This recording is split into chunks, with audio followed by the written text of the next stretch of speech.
ملحمة سلمى الأسيرة، الحلقة 13. سيدتي سادتي، السلام عليكم ورحمة الله وبركاته. قال الراوي: لقد مر عليكم فيما سبق من الحلقات أن القائد قال لسلمى: لعلمك أنا أصلا عربي واسمي نسيم واسم العائلة ربيعي من قبيلة ربيعة، وهذه بطاقتي. يريها البطاقة. سلمى قالت: سبحان الله، قلبي ما خانني يوما، جزاك الله خير الجزاء، لقد رفعت عني بتعريفك نفسك ما كان يثقل كاهلي. قال نسيم: إذا كان قلبك قد مال إلي فأنا قد طار قلبي إليك مذ رأيتك في اللحظة الأولى. وأضاف نسيم: إذا اجتزنا وعور الجبال بإذن الله ووصلنا إلى منطقة خرم آباد بعد عدة أيام، طبعا سأذهب بهذا المحضر إلى القيادة العسكرية لأرى القيادة العسكرية في خرم آباد لأرى ماذا يكون القرار. ولا شك أنهم سيعينون قائدا للفرقة غيري، ولعلهم وضعوني تحت حفظ القائد الجديد حتى يسلمني إلى القيادة في طهران، وبهذا يكون من سعادتي أن أبقى معكم في هذا الركب ولو كنت مكبلا. لكن أنت يا سلمى كوني مستعدة لكل طائر قد يطرأ، حتى الفرار، لأنك أنت أيضا متهمة بالقتل، والجنود سيحكون كل شيء للقائد الجديد. قالت سلمى: تعلم أننا اضطررنا لما جرى ولسنا قاتلين، فالبقاء والاستسلام لمشانق هؤلاء الطغاة يعني ظلما مضاعفا لأنفسنا، ولذلك لنفكر بالفرار. فما هي خطتك؟ قال نسيم: الخطة الأولى: إذا أعادوني إليكم في خرم آباد لتسليم ما كان تحت قيادتي من الأسرى والجنود والسلاح وما إلى غير ذلك إلى القائد الجديد لأسلمها إليه، ومن ثم إذا أعادوني إلى القيادة العسكرية في خرم آباد ليوفدوني إلى طهران، فأنا سأحاول في الطريق التملص من الجنود بأي شكل كان. سلمى قالت: وأنا؟ نسيم قال: وهل قررت الفرار؟ سلمى قالت: أفكر فيه. نسيم قال: حسنا، هل استشرت والديك؟ قالت سلمى: سأستشيرهما طبعا. قال نسيم: حسنا، لدينا الوقت لنتكلم لاحقا عبر الطريق الطويل حتى نصل إلى خرم آباد. وبقيت سلمى حيرة سلمى، بقيت ساهرة سلمى وما تدري المصير. ولقد زاد على التبعيد تهديد كبير، قتلت قاتل سلمان قصاصا لا اجترام، إنه قد قتل الحب وآمال الهيام. إنها مما جرى للركب كانت مرهقة، فتراءى شبح الموت لها والمشنقة، وعليها أن تبت الأمر في أخذ القرار بين أن تبقى مع الأهل وما بين الفرار.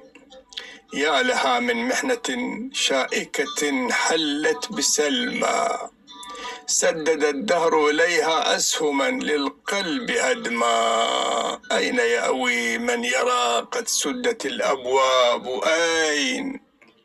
هل يرى للقلب مأوى غير حضن الوالدين؟ فمشت تسحب أذيالا لحضن والديها. بقيت حيراء ولم يبق سوى الدمع لديها. ضمت الأم سليمة بفؤاد طائر، بقي الوالد يبكيها بقلب حائر. وراحت سلمى تشرح لوالديها خطورة الموقف قائلة: فإذا جاء قائد جديد فالجنود سيشرحون له كل شيء، وقد يسلمني للقيادة العسكرية في خرماباد وسيعدمونني لا محالة.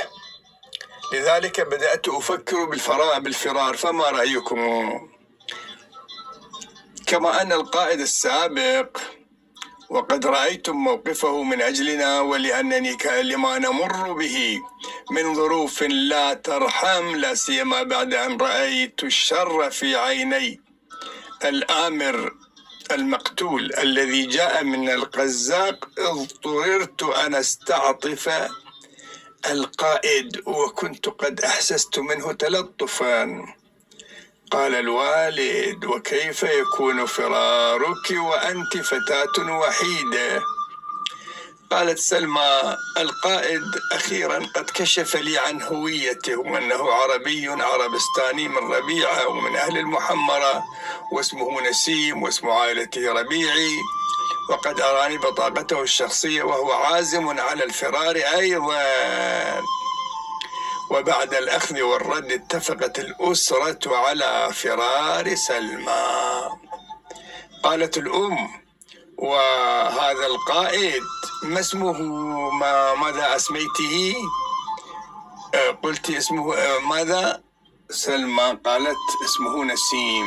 قالت الأم: اذهبي إليه وتحدثي معه، لعله يصطحبك معه، وإذا أو استدعيه، أصلا أساسا استدعيه ليأتي إلينا لنتعرف عليه. قال الأب: ماذا نفعل مع المانع الشرعي يا امرأة؟ قالت الأم: بعد أن يأتي هنا سيتضح الحل بإذن الله. نسيم ونسائم الحب. وراح نسيم يفكر بسلمى: أمن الحور أتيت الأرض أم أنت ملاك؟ أم من النور براك الله أم حلما براك؟ سحر القائد في قوة سلمى وسناها. يا ترى هل هو قد يسمو إلى سور مناها؟ لم يعد يعرف شيئا غير أن القلب هام، فهي أيضا وجهت من نبل جفنيها سهاما، وهو في عالم الأحلام إذ أطلت عليه سلمى تتمايل كالغصن الرطيب، ومزيج من الحزن والأمل أزاد وجهها جمالا ووقارا، ودون أن ينتبه أحد أفهمته بالإشارة أن يتبعها. سلم نسيم على والدي سلمى وجلسوا على صخور الجبال، وكان القمر والنجوم يطلان على الجبال بشكل حالم. وراح الوالد يتكلم مع نسيم ويسأله عن أهله. ومع بزوغ الفجر نادى القائد بالقافلة أن تستعد للسير. العواصف. ومضى الوالد يحكي قصة الركب الجسيم. قال كشكول العلي عن رحلة الموت الأليمة: ومشى الركب يجد السير ليلا ونهارا، وإذا القوم الأعزاء أذلاء أسارا وأذلاء أسارا، ومشت سلمى تعين الناس في ذاك الطريق، وقلوب القوم شبت بظلام كالحريق.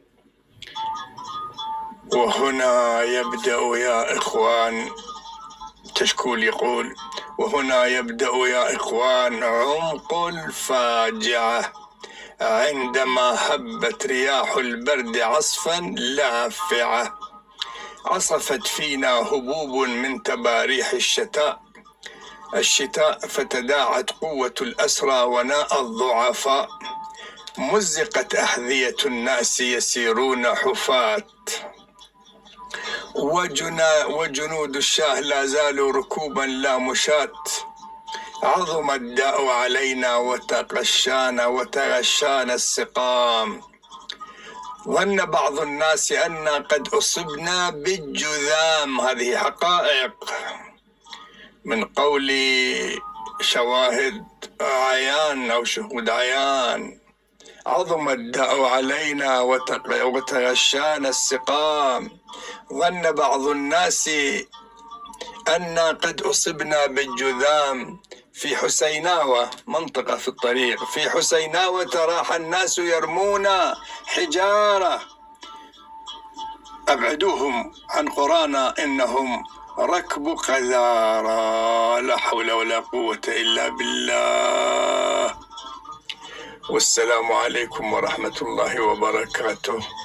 حتى ألتقيكم في الحلقة 14. أستودعكم الله. عباس الطائي.